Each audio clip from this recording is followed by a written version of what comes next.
Time passed, and Brooke found herself drifting toward sleep, her breath slowing. She rotated onto her back and rubbed her eyes. The necklace glowed. She covered the stone with her hand, but the glow intensified. She felt a warm throbbing in her hand. Her eyes popped open as a lavender and violet light emanated from the necklace to fill the room. The light twirled around and entered her body, engulfing her. The room seemed to spin. The light pulsated and grew blindingly bright. She closed her eyes tight with fear and wanted to scream. Then the light faded, and everything looked so much bigger and distorted in a strange way. She hopped up, noticing that her bed now seemed the size of her whole living room. What was happening? Why was she hopping? She looked down to see tiny bird legs. Her eyes crossed to look at the beak where her nose should be. She even had beautiful red wings. This couldn't be happening. Brooke flapped her wings clumsily, confused, disoriented. She tried to rub her eyes, then flapped and yelped when she saw that she had flown into the air.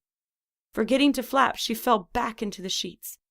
Again she flapped, slowly realizing what she was now capable of. She started flying around the room, clumsily at first. She nearly hit a wall, but dived and landed with a flop into a pile of clothes in the corner. It didn't hurt, at least not with all that cushioning. She got some air and flew straight into the side of her bed. That one hurt a bit more.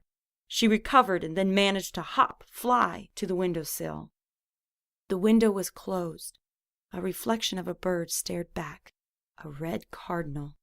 The glow of a tiny necklace was also reflected in the window, pulsating dimly around the little bird's neck, and she realized that the necklace must have shrunk with her. Wait, did she just realize she was a bird? She yelped and jumped back, nearly falling. She looked into the window and inspected her new wings and feathers. Was this even possible? The little necklace seemed to glow brighter in response. Something from outside responded in the sky, a familiar bright light. Brooke hopped closer and looked to see a star shining. Her necklace glowed bright again, and the star sparkled in response. "Dad?" A meow came from the other side of Brooke's door, and she looked back at what now appeared to be a massive room. Her little bird legs trembled, and a second meow made her shudder. Imagine if Oreo got in with her like this! A scratch came at the door, and Brooke decided she wasn't going to stick around and let that happen. This magic must be happening for a reason, and she had to figure out that reason. She put her little bird feet against the wall and pushed with her back against the window edge, struggling, and fell.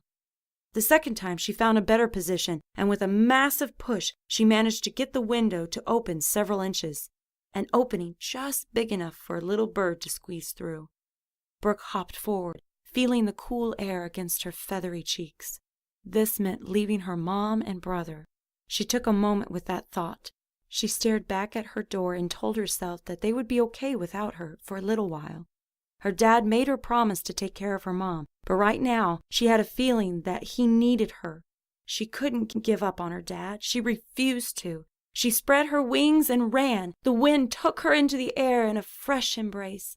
As she soared into the night sky, two pigeons watching below exchanged a coo-coo of surprise.